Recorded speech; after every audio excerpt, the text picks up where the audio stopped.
ہر قسم کے روحانی جسمانی مسائل اور وظائف کے لیے پیر اقبال قریشی چینل کو سبسکرائب کریں۔ یہ آیت کریمہ سورہ رعد کی ہے، آیت نمبر 15 ہے۔ اس آیت سے دو چیزیں واضح ہوتی ہیں۔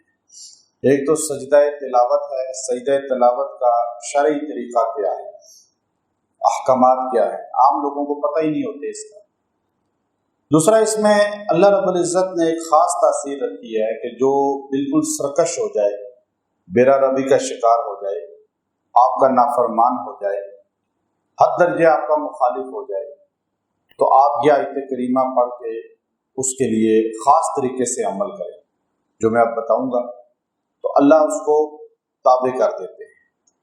اس آیت کے اندر اللہ نے چونکہ سجدے کا ذکر کیا ہے، اور سجدہ جو ہے وہ اپنے آپ کو خالق کائنات کے سامنے پست کرنے کا نام ہے۔ انسان کے جسم میں سب سے بہترین جو حصہ ہے وہ جبین ہے، اور یہ جبین جو ہے، ماتھا پیشانی جو ہے، اللہ نہیں چاہتے میرے علاوہ یہ کسی اور کے آگے جھکائے۔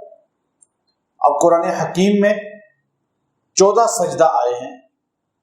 سجدوں کے احکامات یہ ہیں کہ اگر کوئی آدمی ایک مجلس میں آیت سجدہ، جیسے ابھی میں نے پڑھی، اس کو میں بار بار پڑھوں، 1 بار 2 بار 10 بار 100 بار اسی آیت کو ایک مجلس میں، تو سجدہ ایک ہی واجب ہوگا۔ لیکن دوسری آیت پڑھ لوں گا تو دوسرا سجدہ واجب ہوگا۔ اب یہاں میں نے اس کو 10 بار پڑھا، یہاں سے اٹھ کے میں چلا گیا، وہاں جا کے بیٹھا، پھر میں نے اس آیت کو پڑھا، تو یہاں کا ایک سجدہ، وہاں کا ایک سجدہ، 2 سجدے واجب ہو گئے۔ یعنی ایک مجلس میں جتنی بار بھی وہ آیت پڑھی جائے، ایک آیت کوئی بار بار آپ پڑھیں، چاہے آپ 10 بار پڑھیں، 100 بار پڑھیں، تو سجدے کتنے واجب ہوں گے؟ 1۔ اکثر لوگوں کو یہ نہیں پتہ ہوتا۔ پھر سجدہ تلاوت فوری کرنا چاہیے یا بعد میں بھی کر سکتے ہیں؟ بعد میں بھی کر سکتے ہیں، آپ فوری نہ کریں۔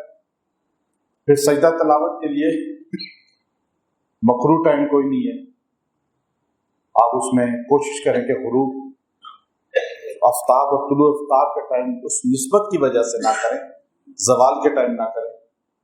لیکن بہتر طریقہ یہ ہے کہ آپ علیحدگی میں کریں، لوگوں کے سامنے بھی نہ کریں، مسجد میں بھی نہ کریں سجدہ تلاوت۔ بعض لوگوں کی عادت ہوتی ہے، سنت پڑھتے ہیں، فارغ ہوتے ہیں تو سجدہ کر لیتے ہیں۔ اس کو فقہا نے مکروہ لکھا ہے، چاہے وہ سجدہ تلاوت ہو یا ویسے سجدہ ہو۔ بعض لوگ ویسے ہی سجدہ کر لیتے ہیں، وہ بھی غلط ہے۔ اگر ہر بندہ کرنا شروع ہو جائے گا تو اگلی نسل اس کو واجب کر لے گی، کیونکہ وہ حصہ ہی نہیں ہے عبادت کا۔ ویسے سجدہ آپ نے کرنا ہے، تنہائی میں کریں، لیکن مجمع میں پبلک کے سامنے نفلوں کے بعد، فرضوں کے بعد سجدہ تلاوت نہ کریں، تاکہ لوگ یہ نہ سمجھیں کہ یہ بھی حصہ ہے عبادت کا، یا فلاں بزرگ کر رہے ہیں تو اس کا مطلب ہے کرنا چاہیے۔ تو بزرگ تو سجدہ تلاوت کا سجدہ کر رہے ہیں، لیکن پبلک کو کیا پتا؟ تو اس لیے ان چیزوں میں بھی احتیاط ضروری ہے۔ پھر آپ ایک وقت میں کتنے سجدے کر سکتے ہیں؟ آپ پہ 10 سجدے واجب ہیں، تو آپ اللہ اکبر، اچھا اس میں ہاتھ نہیں اٹھانے، بس کھڑے ہوئے یا بیٹھے بیٹھے، اتحیات کی شکل میں بیٹھے ہوئے یا کھڑے ہو کر آپ خالی کہ اللہ اکبر، بس سجدہ میں گئے اور وہاں جا کے سبحان ربی الاعلیٰ پڑھا 3 مرتبہ، پھر اللہ اکبر کہہ کے یا کھڑے ہو گئے یا بیٹھ گئے۔ اب آپ کو مرضی ہے بیٹھ کے یا کھڑے ہو کر دوسرا سجدہ بھی کر سکتے ہیں، ساتھ تیسرا بھی کر سکتے ہیں، چوتھا بھی کر سکتے ہیں، زیادہ بھی کر سکتے ہیں، یا سلام بھی نہیں پھیرنا اس میں کوئی۔ جب انسان سجدہ تلاوت کرتا ہے، حدیث میں آتا ہے شیطان اپنے ماتھے پہ ہاتھ مارتا ہے، کہتا ہے ابن آدم نے اس سجدے کے ذریعے جنت پا لی اور میں نے ایک سجدے کی وجہ سے جہنمی بن گیا، ملعون ہو گیا۔ تو یہ 14 مرتبہ اللہ نے۔ پھر قرآن پاک کے سجدوں کا اپنا ایک ترتیب ہے، وہ میں اب بتاتا ہوں۔ اس آیت میں اللہ نے کہا وَلِلَّهِ،